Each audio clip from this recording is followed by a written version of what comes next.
When customers log into their utility websites or mobile apps, they'll be alerted to issues such as long-term account debt.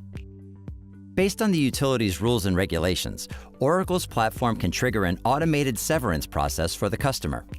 This includes customer notifications via their preferred channels, an offer of payment arrangements, and, depending on local regulatory rules, final electronic and physical warning notices prior to disconnection.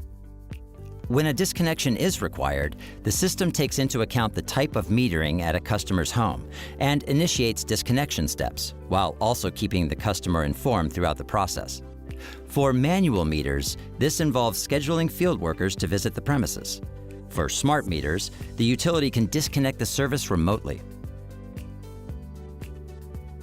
When the customer is able to make a payment, service can be immediately restored.